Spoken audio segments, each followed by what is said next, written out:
ఆకాశవాణి ప్రధానమంత్రి కిసాన్ సమ్మాన్ నిధి పీఎం కిసాన్ పథకంపై ప్రత్యేక ముఖాముఖిని వింటారు.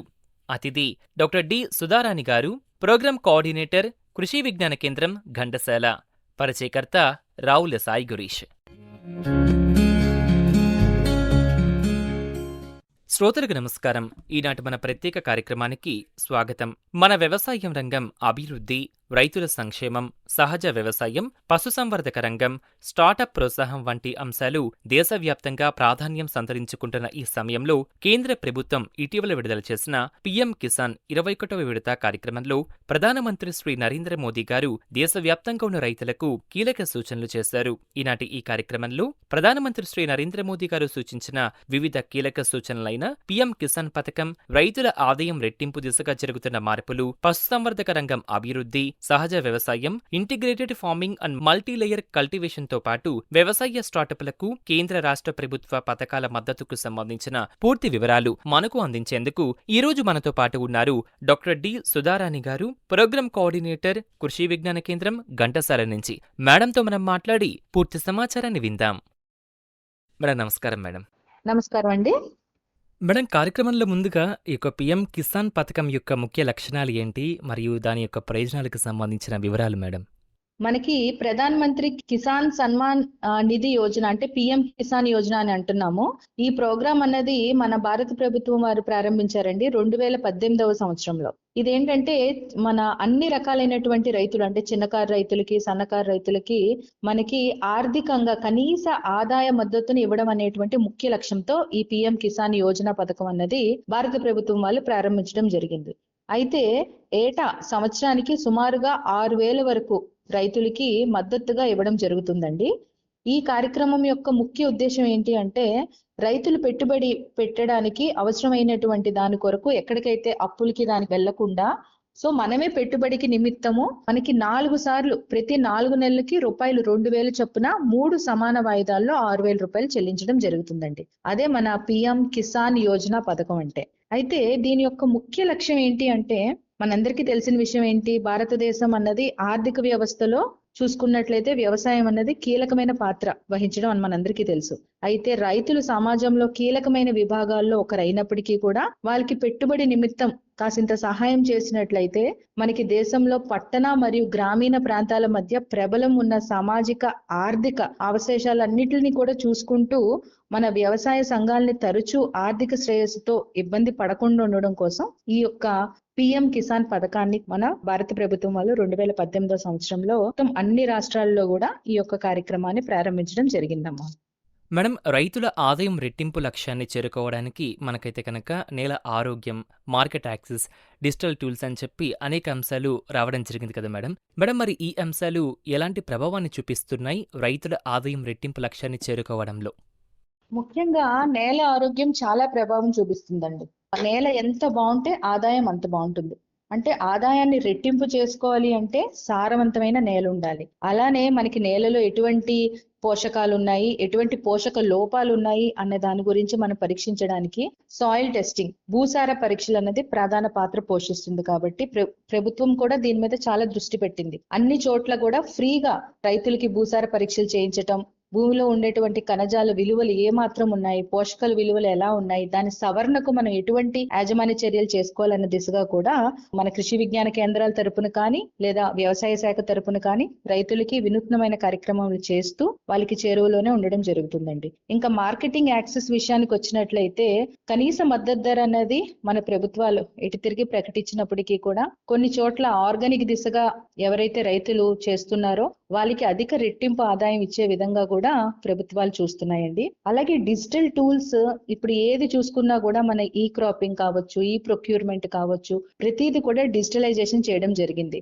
నేరుగా రైతుల ఫోన్స్ కే మెసేజెస్ వస్తూ ఉంటాయి. అలానే ముందస్తుగా మనకి ఏదైనా వర్షం, మన ఇటీవల చూసుకున్నాం మంతా సైక్లోన్ అటువంటి పెద్ద ఉపక్తును కూడా మనం చాలా అలర్ట్స్ ప్రతి చోటికి వెళ్లి చెప్పలేని పరిస్థితుల్లో మొబైల్స్ ద్వారా కానీ, వాట్సాప్ మెసేజెస్ ద్వారా కానీ, టెలివిజన్ ద్వారా కానీ, డిజిటల్ టూల్స్ ద్వారా కానీ ముందుగుండానే అంచనా వేస్తూ మన మత్స్యకారులకు అవ్వచ్చు వేటకు వెళ్ళొద్దని చెప్పడం జరిగింది. అలానే రైతులకు వచ్చేసి మీరు పొలంలో ఎటువంటి కోతలు చేసుకోవద్దండి అని చెప్పడం జరిగింది. ఇలాంటివి కూడా మన డిజిటల్ టూల్స్ ఉపయోగించి ముందుగుండానే ఫోర్కాస్ట్ చేయడం జరుగుతుంది. ఈ వర్ష సూచనే కాదండి, ఇంకా మనకి రాబోయే కాలంలో 4-5 రోజుల్లో ఈ ఉధృతి ఉంటుంది, ఈ పురుగు ఉధృతి ఎక్కువగా పెరిగేటువంటి ఆవశ్యకత ఉంది కాబట్టి ఇలా చేసుకోండి, లేదా ఈ తెగులు సోకేటువంటి అవశ్యం ఎక్కువగా ఉంటుంది కాబట్టి ఇలా ఈ విధంగా చర్యలు చేసుకోండి అని కూడా చెప్పడం జరుగుతుంది.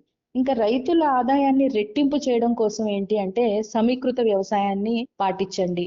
అంటే వరి తర్వాత వరే వేసుకోకుండా వరి గట్ల మీద కంది కానీ లేదా మినుము కానీ వేసుకోవటం, అలానే వరి చుట్టూత ట్రెంచెస్ ఏర్పాటు చేసుకొని చేపల పెంపకం చేసుకోవటం, దాని నుంచి వచ్చినటువంటి వ్యర్థాల యొక్క ఆర్గానిక్ ప్రోడక్ట్ ని ఎరువుగా పొలానికి వాడుకోవటం, ఇట్లా ఒక క్రాప్ నుంచి వచ్చేటువంటి రెసిడ్యూని వేరే ఒక మొక్కకి మనం ఉపయోగించుకుంటూ సమీకృత వ్యవసాయం చేసుకుంటూ ఉంటే కూడా రైతుల యొక్క ఆదాయం అన్నది రెట్టింపు అయ్యే ఛాన్సెస్ చాలా ఎక్కువగా ఉంటాయండి. మేడం, వ్యవసాయ ఎగుమతులు పెరగడం స్థానిక రైతుల ఆదాయంపై ఎలాంటి సానుకూల ప్రభావాన్ని చూపుతుందంటారు? ఇప్పుడు మనం చాలా వరకు చూసుకున్నట్లయితే మనకి వ్యవసాయంలో ఎక్స్పోర్ట్స్ కన్నా ఇంపోర్ట్స్ ఎక్కువగా ఉంటున్నాయి అని చాలా మంది చెప్పడం జరుగుతుందండి. కానీ మన దేశంలో చూసుకున్నట్లయితే చెరుకు కావచ్చు, లేదా వరి కావచ్చు, మినువులు కావచ్చు, ఎగుమతులు అన్నది చాలా బాగా మనకి గత 2-3 సంవత్సరాల నుంచి దాని మీద ఫోకస్ పెట్టడం బాగా ఎక్కువ అయిందండి. అలానే మన ప్రధానమంత్రి ధనధాన్య కృషి యోజన అనేటువంటి రీసెంట్ గా ఒక ప్రాజెక్ట్ ని మన అక్టోబర్ నెలలో ప్రధానమంత్రి మోదీ గారు లాంచ్ చేయడం జరిగిందండి. ఆ కార్యక్రమంలో ఏంటి అంటే మన పల్స్ ప్రొడక్షన్, పప్పు దినుసుల యొక్క ప్రాధాన్యత ఎక్కువగా పెంచుకుంటూ దాన్ని ప్రొడక్షన్ చేసేటువంటి రైతులకి ఎక్స్పోర్ట్ విలువని పెంచే విధంగా 100% సబ్సిడీ బేసిస్ మీద విత్తనాలు ఇవ్వటం, కొన్ని చోట్ల 90%, కొన్ని చోట్ల 50%, ఆ విధంగా మనకి రైతులందరికీ కూడా నాణ్యత కలిగినటువంటి విత్తనాలను ఇవ్వడం జరుగుతుంది. అలానే కొన్ని చోట్ల కూడా సబ్సిడీ బేసిస్ మీద కలుపు మందులు, ఇన్పుట్స్ అవి కూడా తగ్గించి మనకి తక్కువ ఖరీదుకి ఇచ్చి వాళ్ళకి ఎక్కువ శిక్షణా కార్యక్రమంలో, అంటే ఏ టైంలో ఏం చేసుకున్నట్లయితే మనకి పురుగు తెగులు తగ్గుతుంది, లేదా పోషక విలువలు తగ్గుతుంది, లేదా సమయానుకూలంగా మనం ఏ చర్యలు చేసినట్లయితే పంట దిగుబడులు మెరుగ్గా చేసుకోవచ్చు అనే దాని మీద కూడా రైతులకి అవగాహన అనేది కల్పించడం జరుగుతుందండి. ఈ విధంగా కనుక మనం అవశేష రహిత పంట ఉత్పత్తులు, అలానే పండించినటువంటి పంట ఉత్పత్తుల్లో విలువలు ఎక్కువగా ఉన్నట్లయితే కనుక ఎగుమతి చేసుకునేటువంటి ఛాన్స్ ఎక్కువగా మన ప్రభుత్వానికి ఉంటుంది. కాబట్టి ఎప్పుడైతే మనకి ఎక్కువగా ఎగుమతులు జరుగుతాయో దానికి అనుగుణంగానే ఎంఎస్పి రేట్ అనేది కూడా పెరగడం జరుగుతుందండి. అందుకనే అంటే ఒకేసారి ఒకే రకమైన పంటని వేయకుండా వివిధ రకాల మిశ్రమ పంటలు లేదా అంతర పంటలు, అంటే ఒకే పంటని ఒకే కాలంకి పరిమితం చేయకుండా వివిధ రకాలైనటువంటి పంటల్ని సమీకృతం చేసుకుంటూ వెళ్తూ ఉంటే కనుక రైతులకి ఆదాయం పెరుగుతుంది. దాని నుంచి వచ్చేటువంటి ఉత్పత్తులు ఎగుమతి ఎప్పుడైతే పెరుగుతుందో మనకి మద్దతు ధర కూడా పెరిగేటువంటి ఛాన్సెస్ ఎక్కువగా ఉంటాయండి. మేడం, లైవ్ స్టాక్ డెవలప్మెంట్లో భాగంగా పశుసంవర్ధక రంగాన్ని అభివృద్ధి చేయడం కోసం కేంద్ర రాష్ట్ర ప్రభుత్వాలు ప్రస్తుతం అమలు చేస్తున్న వివిధ ప్రధాన కార్యక్రమాలకు సంబంధించిన వివరాలు మేడం. మన భారత ప్రభుత్వంతో పాటు రాష్ట్ర ప్రభుత్వాలు అన్ని కలిపి ప్రస్తుతం పశుసంవర్ధక శాఖ కింద లైవ్ స్టాక్ రంగాన్ని అభివృద్ధి చేయాలని చెప్పి చాలా పథకాలు అమల్లోకి తీసుకొచ్చారండి. అందులో ప్రధానంగా చెప్పుకునేది ఏంటి అంటే నేషనల్ లైవ్ స్టాక్ మిషన్.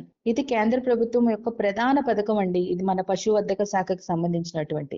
దీంట్లో ఏంటి అంటే బ్రీడ్ డెవలప్మెంట్ అంటారు. అంటే మంచి ఉత్పాదకతనిచ్చేటువంటి పశువుల యొక్క జాతుల్ని ప్రోత్సహించటం.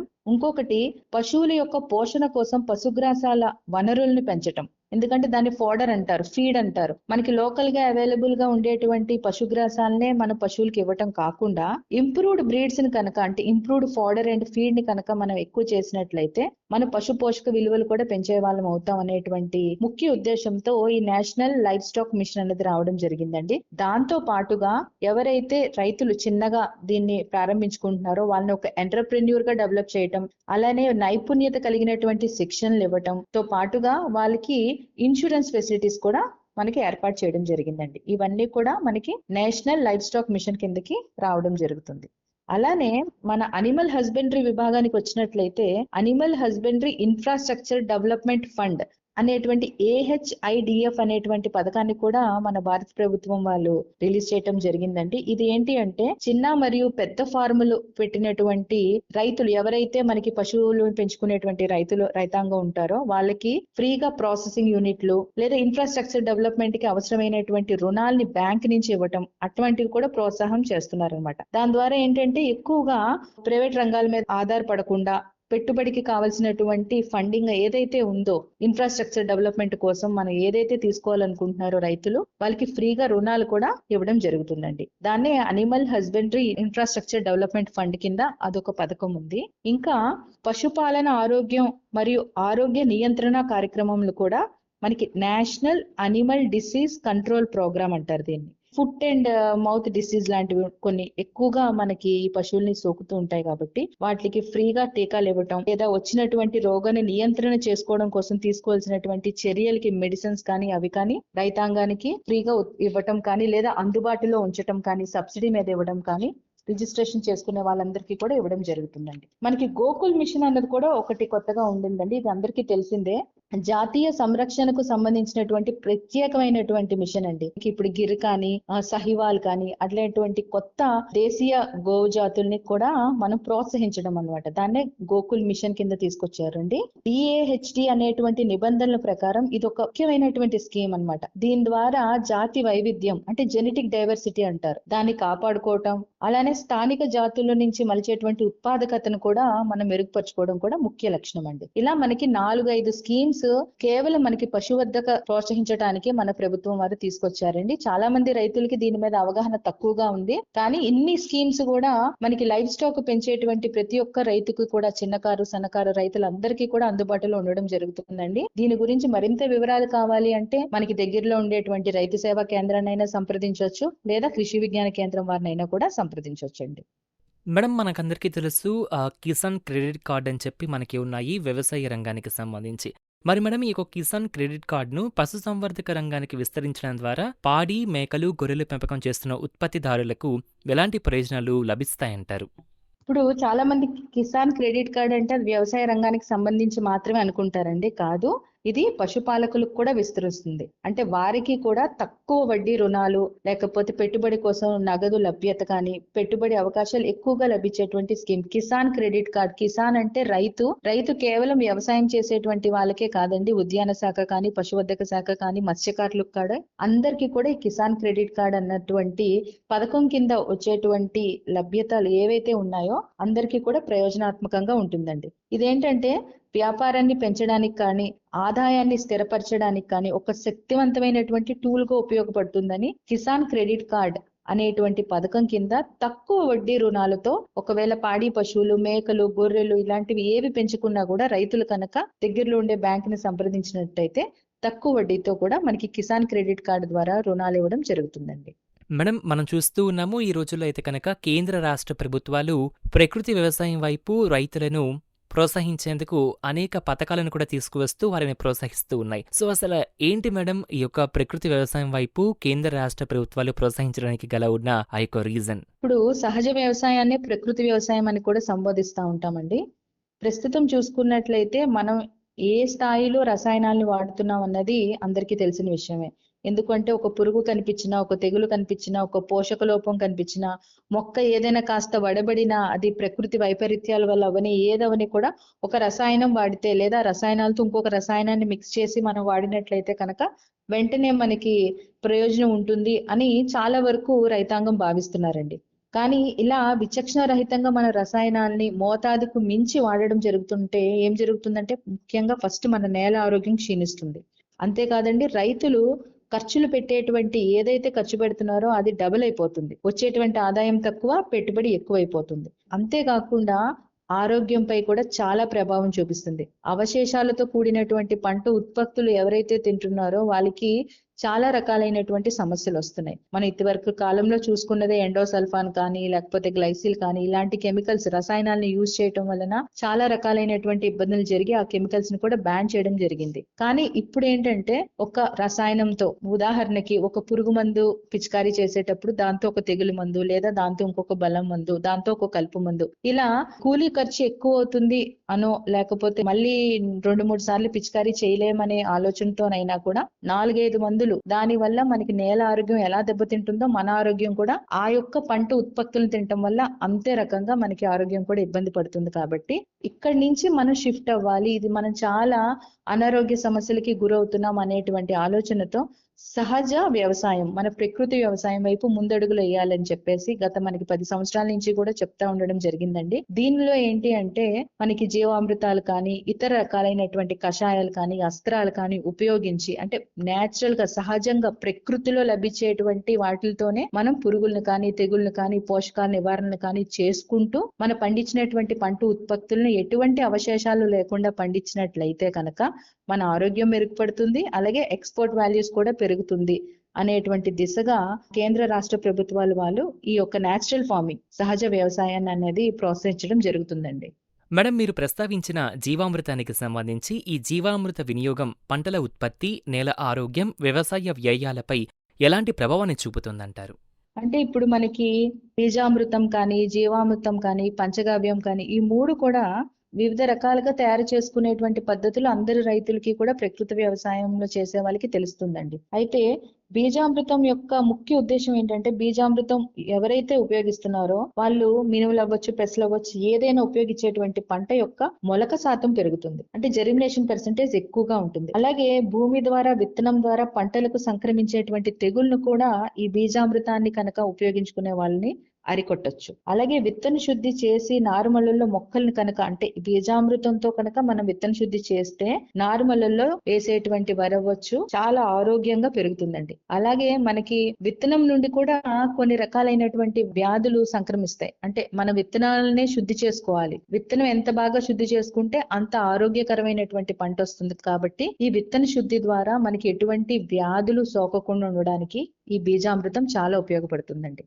అలానే జీవామృతం ఏంటి అంటే ఇది నేల సారాన్ని పెంచడం కోసం, మెరుగుపరచడం కోసం, అలాగే మొక్కల అవసరాన్ని బట్టి పోషకాలను అందిస్తుంది ఇది. అలానే మనకి నేల ఆరోగ్యం పెరుగుదల ప్రోత్సహిస్తాం కాబట్టి సూక్ష్మ జీవుల యొక్క పెరుగుదల, అంటే ఏదైతే మనకి భూమి లోపల ఉండేటువంటి సూక్ష్మ పోషకాలు కానీ, సూక్ష్మ జీవులు కానీ ఎప్పుడైతే ఎక్కువ అవుతాయో మనకి మొక్క ఆరోగ్యంగా ఉంటుంది. కాబట్టి దాని కొరకు ఈ జీవామృతాన్ని ఎవరైతే ఉపయోగిస్తారో సూక్ష్మ జీవుల పెరుగుదల కూడా మనకి ఎక్కువగా ఉంటుందండి. ఇంకా చివరిగా పంచగవ్య, ఇది అందరికీ తెలిసిందే. ఇది ఏంటి అంటే ఇది ఎవరైతే ఉపయోగిస్తారో ఆ యొక్క మొక్కల్లో వ్యాధి నిరోధక శక్తి అన్నది చాలా మెరుగుపడుతుంది. అలాగే సూక్ష్మ జీవులు కూడా సమృద్ధిగా పెరిగేటువంటి ఆవశ్యకత ఎంతైనా ఉంటుందండి. సో ఈ 3 బీజామృతం కానీ, జీవామృతం కానీ, పంచగవ్య కానీ ఉపయోగించుకున్నట్లయితే ఇన్ని రకాలైనటువంటి ప్రయోజనాలు ఉంటాయండి.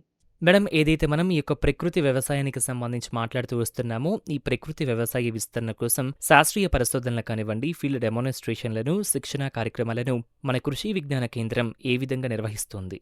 ఇప్పుడు మన ఆచార్య ఎన్జీ రంగా వ్యవసాయ విశ్వవిద్యాలయంలో సుమారుగా 13 కృషి విజ్ఞాన కేంద్రాలు ఉన్నాయండి. వీటిల్లో మేము పరిశోధనలు అన్ని కూడా చేయటం జరిగింది. ఈ నేచురల్ ఫార్మింగ్, ప్రకృతి వ్యవసాయంలో మనం తీసుకోవాల్సినటువంటి జాగ్రత్తలు, అంటే ఏ విధంగా చేసుకున్నట్లయితే దాని యొక్క ప్రయోజనాలు మొక్కలకు అందుతాయి అనేటువంటి దిశగా మనం చూసుకున్నట్లయితే క్షేత్రస్థాయిలో పరిశీలనలకు కొన్ని గ్రామాలలో, అంటే మన క్షేత్రస్థాయిలో అన్ని చోట్ల మనం చేయలేం, కానీ ఎక్కడైతే ఆసక్తి కలిగినటువంటి రైతులు ఉంటారో ఇంట్రెస్టెడ్, వాళ్ళందరి దగ్గర కూడా మేము డెమాన్స్ట్రేషన్స్ చేసి మనం చూడటం జరుగుతుందండి. అంటే ఈ విధంగా అలానే శిక్షణ కూడా ఎవరైతే రైతులు వేసుకోవాలనుకుంటున్నారో వాళ్ళకి ఒక గ్రామంలో మేము ఒక 40 మంది ఉన్నాం, ప్రకృతి వ్యవసాయం చేయాలి అనుకుంటున్నాం అంటే వాళ్ళకి నిరంతరం శిక్షణ అందజేయడంతో పాటు పరిశీలనలో, వాళ్ళు వేసుకునేటువంటి పొలాల్లో పరిశీలనలు, డెమాన్స్ట్రేషన్స్ చేస్తూ crop to crop harvest, seed to harvest అన్నమాట. అంటే విత్తనం దగ్గర నుంచి మళ్ళీ మనకి విత్తనం ద్వారా హార్వెస్ట్ జరిగిన విత్తనం వరకు కూడా మనం వాళ్ళకి శిక్షణలు ఇవ్వడంతో పాటుగా డెమాన్స్ట్రేషన్స్ ని మానిటర్ చేసుకుంటూ ఎప్పుడు ఏ విధంగా చేసుకున్నట్లయితే మనకి ప్రకృతి వ్యవసాయం యొక్క ప్రయోజనాలు లభ్యపడతాయో కూడా తెలియపరచడం జరుగుతుందండి.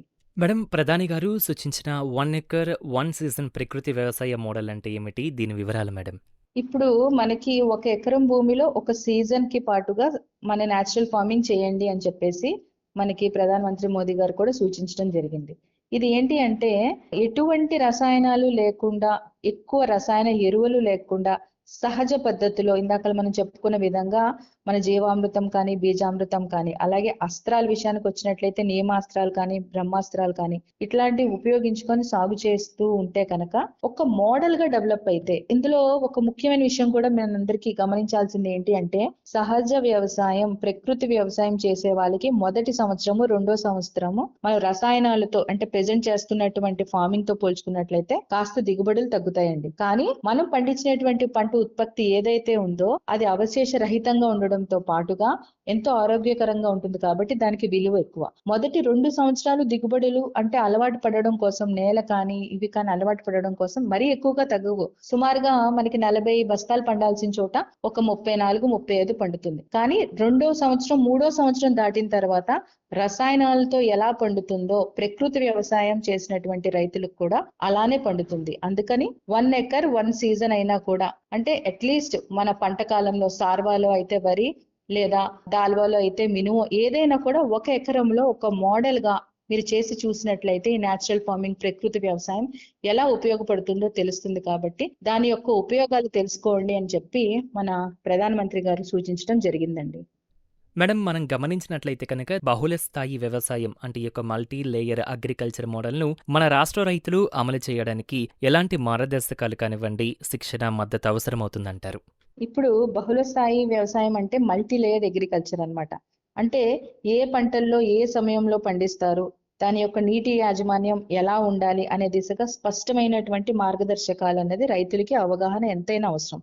ఎందుకంటే ఇప్పుడు మనం ప్రకృతి వ్యవసాయంలో నీటి సంరక్షణ, సేంద్రియ ఎరువుల వాడకం వంటి పద్ధతులపై శిక్షణ ఇవ్వడం జరుగుతుంది. అలానే ఆధునిక వ్యవసాయ పద్ధతుల్లో ఇప్పుడు మనం చూసుకున్నట్లయితే సాంకేతిక పరిజ్ఞానాన్ని ఎలా ఉపయోగించాలో ఆ శిక్షణ ఇవ్వడంతో పాటు ముఖ్యంగా మన డిజిటల్ టెక్నాలజీ గురించి కూడా రైతులకి అవగాహన కల్పించడం ఎంతైనా అవసరం. ఈ మల్టీ లేయర్డ్ ఫార్మింగ్ అంటే ఏంటి అంటే ఒకే పంట కాలంలో వివిధ రకాలైనటువంటి పంటలను సాగు చేసుకునే విధంగా, అంటే ఒక క్రాప్ తీసేసి ఇంకో క్రాప్ వేసే విధంగా ఎక్కడ కూడా నేలని విడిచిపెట్టకుండా ఏదో ఒక పైరుతో మనం కప్పి ఉంచుతూ కొన్ని వాటిల్లో మనం చేసుకున్నట్లయితే మనకి సహజంగానే ఎక్కువ లాభం ఉంటుందని చెప్పడం జరుగుతుంది. దానికి శిక్షణ మద్దతులు అవసరమైనటువంటివి అన్ని కూడా మనకి కేంద్ర ప్రభుత్వం, రాష్ట్ర ప్రభుత్వం వారు వివిధ రకాలైనటువంటి శిక్షణ కార్యక్రమాలు మన వ్యవసాయ రంగంలో కానీ, వ్యవసాయ అనుబంధ రంగాల వాళ్ళు కానీ, అలానే డిస్ట్రిక్ట్ రిసోర్స్ సెంటర్స్ వాళ్ళు కానీ, కృషి విజ్ఞాన కేంద్రం వాళ్ళు కానీ, అలానే పరిశోధన సంస్థలు కానీ ప్రతి చోట్ల కూడా మనకి రైతులకి అవగాహన కల్పించడం జరుగుతుందండి. అలానే మనకి దీంట్లో ముఖ్యంగా ఏమిటి అంటే సాంకేతిక పరమైనటువంటి విజ్ఞానాన్ని రైతులకి చేరవేసే విధంగా టోల్ ఫ్రీ నెంబర్స్ ద్వారా కానీ మనకి కాంటాక్ట్ చేస్తే ఆ అనుభవం అంటే ఆసక్తి కలిగినటువంటి రైతులందరికీ కూడా దీని మీద అవగాహన కల్పించడంతో పాటు ఎక్కువ ఎకరాల్లో చేసేటువంటి రైతులకు కూడా నేరుగా వెళ్ళి డెమాన్స్ట్రేషన్ చేసేటువంటి ఆవశ్యకత కూడా ఎంతైనా ఉంటుందండి. మేడం, ఇంతవరకు మనం మాట్లాడుకున్న ఈ యొక్క మల్టీ లేయర్ అగ్రికల్చర్ మోడల్తో పాటు మనకి ఇంటిగ్రేటెడ్ ఫార్మింగ్ సిస్టమ్ అని కూడా ఈ కాన్సెప్ట్ ఉంది కదా madam. So integrated farming system ద్వారా నీటి వినియోగం, పెట్టుబడుల ఒత్తిడి, అదేవిధంగా పంటల విఫలత వంటి సమస్యలు ఎంతవరకు తగ్గవచ్చంటారు? అసలు సమీకృత వ్యవసాయాన్ని ఇంటిగ్రేటెడ్ ఫార్మింగ్ సిస్టమ్ అంటారు. అంటే ఒకే నేలలో ఒకే రకమైనటువంటి పైరు మీద పెట్టుబడులు తెచ్చుకోకుండా, ఉదాహరణకి ఇప్పుడు వరి వేసాము, వరి చుట్టూతో బంతి వేసుకున్నా, కంది వేసుకున్నా, అంటే వరి అయ్యేలోపు మనకి కొంత ఆదాయం వస్తుంది బంతి నుంచి ఆ పూల ద్వారా. సో దాన్ని మనకి వరిలో అవసరమైనటువంటి ఏమైనా పురుగు మందు పిచికారీకి కానీ, కూలీ ఖర్చులకు కానీ, కలుపు మందులు తీయడానికి కూడా మనం ఉపయోగించుకోవచ్చు. అంటే పెట్టుబడులు ఒత్తిడి ఉండదన్నమాట.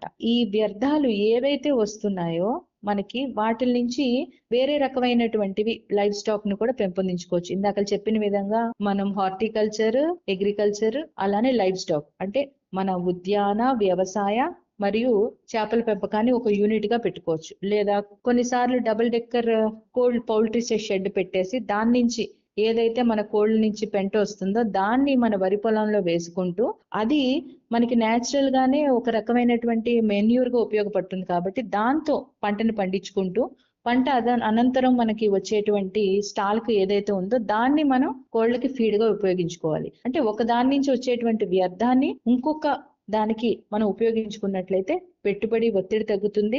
అలాగే ఒక పైరు ఎప్పుడైతే మనం ఇంటిగ్రేటెడ్ గా సమీకృతంగా 2-3 పంటలు లేదా 2-3 సిస్టమ్స్ ని పెట్టుకుంటున్నామో ఒక పైరులో మనకి తక్కువ రాబడి వచ్చినప్పటికీ కూడా వేరే దాంట్లో మనకి ఎక్సెస్ వస్తుంది. కాబట్టి ఆ విధంగా మనకి సస్టైనబిలిటీ అంటే మనం పెట్టినటువంటి పెట్టుబడులకు సరి సమానమైన దిగుబడి వస్తూ రైతుకు ఎటువంటి నష్టం లేకుండా కూడా మనకి ఈ ఇంటిగ్రేటెడ్ ఫార్మింగ్ సిస్టమ్స్ అనేవి ఎంతగానో ఉపయోగపడుతున్నాయండి. అన్ని కృషి విజ్ఞాన కేంద్రాల్లో కూడా మనకి అంటే ఒక్కొక్క జిల్లాకి ఒక్కొక్కటి సూటబుల్ గా ఉంటుందండి. అంటే ఇప్పుడు కోస్టల్ వైపు ఉండే వాళ్ళకైతే లైఫ్ స్టాక్ తో కూడినటువంటి వాటిల్లో మనకి ఫిషరీస్ కాంపోనెంట్ అన్నది ఎక్కువగా ఉపయోగపడుతుంది. కొన్ని చోట్ల కోళ్లు అసిల్ జాతులు కానీ లేదా వేరే జాతులు కానీ న్యూ ఇంట్రడక్షన్ బ్రీడ్స్ ద్వారా కూడా మనం చేసుకోవచ్చు. కాబట్టి అన్ని జిల్లాలకు సంబంధించినటువంటి కృషి విజ్ఞాన కేంద్రాల్లో ఒక ఇంటిగ్రేటెడ్ ఫార్మింగ్ సిస్టమ్ అనేటువంటి డెమో యూనిట్ కూడా ప్రదర్శనలో ఉంటుందండి. సో ఎవరైతే ఆసక్తి కలిగినటువంటి రైతులు ఉంటారో వాళ్ళు వచ్చి చూసి మనకి కావలసిన విధంగా కూడా మేము శిక్షణ ఇవ్వడం జరుగుతుంది. వాళ్ళు ఏర్పాటు చేసుకుంటానంటే కూడా వాళ్ళకి కూడా కావాల్సినటువంటి ఇన్పుట్స్ తో పాటుగా సాంకేతికపరమైనటువంటి విజ్ఞానాన్ని కూడా మనం ఇవ్వడం జరుగుతుందండి. మేడం, కార్యక్రమంలో చివరగా కేంద్ర రాష్ట్ర ప్రభుత్వాలు వివిధ రంగాలలో స్టార్టప్లను ప్రోత్సహిస్తున్న ఈ తరుణంలో వ్యవసాయ రంగంలో స్టార్టప్లు ఏర్పాటు చేయాలనుకునే రైతులు మరియు యువ పారిశ్రామికవేత్తలకు ఏ విధమైన ప్రోత్సాహకాలు, శిక్షణ మార్గదర్శకాలు వ్యవసాయ శాఖ అందిస్తుందంటారు? ఇప్పుడు ప్రస్తుతం మనం చూసుకున్నట్లయితే స్టార్టప్స్ అన్నది అన్ని రంగాల్లో కూడా ప్రధానంగా చాలా ఇంపార్టెంట్ గా అనిపిస్తుందండి. అలానే మన వ్యవసాయంలో చూసుకున్నట్లయితే నూతన సాంకేతిక పరిజ్ఞానానికి ఆధారంగా లేదా ఇతర ప్రత్యామ్నాయాలకి మార్గంగా వ్యవసాయంలో ఉండేటువంటి రాబోయే సమస్యల్ని పరిష్కార మార్గాలుగా ఎంచుకోవడానికి కోసం వినూత్నంగా ఎవరైనా రైతులు తయారు చేయటం కానీ లేదా దానికి ఒక రూపకల్పన చేసి పెట్టుబడి లేకుండా ఉంటున్నారు. అలాంటి వాళ్ళకి మనకి స్టార్టప్ ఎంటర్‌ప్రెన్యూర్స్ ద్వారా కొంచెం ఆర్థిక సహాయం కేంద్ర మరియు రాష్ట్ర ప్రభుత్వం వాళ్ళు ఇవ్వడం జరుగుతుందండి. అంటే వాళ్ళు ఒక ఎంటర్‌ప్రెన్యూర్ గా డెవలప్ అవడం కోసం. అయితే ఈ ఇనిషియల్ గా ఎవరైతే అంకుర స్థాపంగా గుర్తింపు పొందాలంటే కనుక మనకి ఆ వ్యాపార సంస్థ 10 సంవత్సరాల లోపు మాత్రమే ఉండాలి. అంటే స్టార్టప్ అంటున్నాం కాబట్టి అది నెలకొల్పి 10 సంవత్సరాల లోపు ఉండేటువంటి వాళ్ళకి మనకి ఆర్థిక సహాయం ఇవ్వడం జరుగుతుందండి. అలానే వ్యవసాయ సంస్థ వారికి ఏటా సుమారుగా 100 కోట్లు కూడా మించకుండా ఉండేటువంటి సంస్థలు అయితే కనుక మనకి స్టార్టప్ ప్రక్రియ కింద మనం వాటిని యువ పారిశ్రామికవేత్తలు అవ్వచ్చు, రైతులు అవ్వచ్చు, దాని యొక్క లావాదేవీలు ఒకవేళ 100 కోట్లు మించి ఉంటే కనుక మనకి స్టార్టప్స్ లో తీసుకొనబడమండి. అలానే ఆ వ్యవసాయ సంస్థలు అందించేటువంటి వస్తువులు మరియు సేవలు మరియు నూతన సాంకేతికం మీద ఆధారపడేటువంటి ఆవిష్కరణలు ఏవైతే ఉన్నాయో ఎక్కువ మందికి ఉపయోగపడే విధంగా వ్యాపార మరియు ఉపాధి అవకాశాలు పెంచే విధంగా ఉండాలి. అంటే ఆ స్టార్టప్ ఏంటి అంటే మన వ్యవసాయానికి సంబంధించి ఏదైనా ఒకటి కనిపెట్టారనుకోండి, దానికి వ్యాపార మరియు ఉపాధి అవకాశాలు ఎక్కువగా మెండుగా ఉండేటట్లయితేనే వాటిని స్టార్టప్స్ కింద తీసుకోవడం జరుగుతుందండి. అలానే మనకి ప్రస్తుతం చూసుకున్నట్లయితే మనకి 2016 సంవత్సరంలో యాంగ్రూ నుంచి మన ఆచార్య ఎన్జి రంగా అగ్రికల్చర్ యూనివర్సిటీ నుంచి ఈ ఒక యాంగ్రూ పోషన్ ఇంక్యుబేటర్ అనేటువంటి ఒక పెద్ద స్కీమ్ కూడా ఉండడం జరిగిందండి. దాని ద్వారా ఏంటంటే ఎవరైనా కొత్తగా వినూత్నంగా ఆలోచించి స్టార్టప్ కాన్సెప్ట్ పెడితే వాటికి మన వాళ్ళు సహాయం చేయడం జరుగుతుందండి. ఎందుకంటే ఇప్పుడు ఫ్యూచర్ మనంతా చూసుకున్నట్లయితే కృత్రిమ మేధస్సు పైన డిపెండ్ అయి ఉంటుంది. అంటే ఆర్టిఫిషియల్ ఇంటెలిజెన్స్ ఇది ఏదో కొత్త రకంగా చెప్పే విధానం అయితే కాదండి. ఆర్టిఫిషియల్ ఇంటెలిజెన్స్ ద్వారా ఈ రోజు మనకు వచ్చిందే డ్రోన్ సిస్టమ్. అంటే ఈ డ్రోన్ కూడా ఇది one of the component of artificial system. మన రీసెంట్ గా చూసుకున్నట్లయితే మన పిఎం గారు కానీ సీఎం గారు కానీ ఏం చెప్తున్నారంటే పంట పొలాల్లో మనకి డ్రోన్స్ ద్వారా మన పైనుంచి చూస్తా ఏ పురుగు వస్తుంది, ఏ తెగులు వస్తుంది అని చెప్తే నేరుగా డ్రోన్ అక్కడికి వెళ్ళి పిచికారీ చేసే విధంగా ఉండాలి అని అంటున్నారు. ఇవన్నీ కూడా ఏంటంటే కొత్తగా వ్యవసాయంలో ప్రోత్సాహం పొందడం కోసం యువత కానీ లేదా స్టార్టప్స్ కి వ్యవసాయ రంగంలో వచ్చే వాళ్ళకి కూడా నైపుణ్యత కలిగినటువంటి శిక్షణ కార్యక్రమంలో అలాగే ఏ విధంగా చేసుకున్నట్లయితే వాళ్ళు తక్కువ పెట్టుబడితో అధిక దిగుబడులు తీసుకొచ్చుకుంటారు అనే దిశగా కూడా మనం వాళ్ళకి శిక్షణ ఇవ్వడం అనేది మా ఆచార్య ఎన్జి రంగా యూనివర్సిటీ తరపున ఉంటుందండి. అలానే మన కేంద్ర మరియు రాష్ట్ర ప్రభుత్వాలు కూడా వాళ్ళందరికీ సహాయ సహకారాలు అందిస్తూ కొత్తగా చూసుకున్నట్లయితే గత సంవత్సరం నుంచి ఎవరైతే డ్రోన్ దీదీస్ కానీ ఎవరైనా శిక్షణ పొందినటువంటి వాళ్ళకి కూడా 80% సబ్సిడీస్ మీద డ్రోన్స్ కూడా ఇవ్వడం జరుగుతుంది. సో ఇలా స్టార్టప్స్ కి ఎవరైతే ఇంట్రెస్టెడ్ గా ఉంటున్నారో సంస్థ కొంతమంది పడ్లింగ్ వీల్స్ కనిపెట్టడం కానీ ఇట్లా కొత్తగా ఏది ఇన్నోవేటివ్ గా చేసినప్పటికీ కూడా దానికి మరింత మేధస్సును జోడించి శిక్షణ కార్యక్రమాలు అందజేసి అలానే వాళ్ళ యొక్క యూనిట్ గా డెవలప్ అవడం కోసం మినిమం సపోర్ట్ ప్రైస్ కూడా మనం ఇచ్చి వాళ్ళకి పెట్టుబడులు పెట్టి కూడా స్టార్టప్స్ ని డెవలప్ చేసి ఒక పారిశ్రామికవేత్తగా ఒక మంచి ఎంటర్‌ప్రెన్యూర్ గా డెవలప్ చేసే విధంగా కూడా మనకి చాలా పథకాలు అనేది అవైలబిలిటీలో ఉన్నాయండి. దీనికి మరిన్ని వివరాలు కావాలి అనుకున్నట్లయితే మన యాంగ్రూ పోషన్ ఇంక్యుబేటర్ అనేది తిరుపతిలో ఉండడం జరిగింది మా యూనివర్సిటీ తరపు నుంచి. వాళ్ళని సంప్రదించినా కూడా లేదా ఏ దగ్గరలో ఉన్నటువంటి కృషి విజ్ఞాన కేంద్రాలని సంప్రదించినా లేదా మన కేంద్ర రాష్ట్ర ప్రభుత్వ శాఖలు అన్ని రంగాల్లోని మన రైతు సేవా కేంద్రాల్లో కూడా సంప్రదించినా కూడా దీని మీద మనకి మరింత అంటే దరఖాస్తు చేసుకోవడానికి కావాల్సినటువంటి వివరాలన్నీ కూడా ఇవ్వడం జరుగుతుందండి. మేడం, ఈనాటి మన ప్రత్యేక పరిచయ కార్యక్రమంలో మీరు పాల్గొని ప్రధానమంత్రి కిసాన్ సమ్మాన్ నిధి పిఎం కిసాన్ పథకానికి సంబంధించిన సమాచారంతో పాటు రైతుల ఆదాయం రెట్టింపు దిశగా జరుగుతున్న మార్పులు, పశుసంవర్ధక రంగం అభివృద్ధి, ప్రకృతి వ్యవసాయం, 1 acre 1 season model, integrated farming and multilayer cultivation కు సంబంధించిన సమాచారంతో పాటు వ్యవసాయ స్టార్టప్లకు కేంద్ర రాష్ట్ర ప్రభుత్వాల మద్దతుకు సంబంధించిన పూర్తి వివరాలు మన ఆకాశవాణి శ్రోతలకు పూర్తిగా అందించినందుకు మీకు మరోసారి ధన్యవాదాలు మేడం. ధన్యవాదాలమ్మా. నమస్కారం.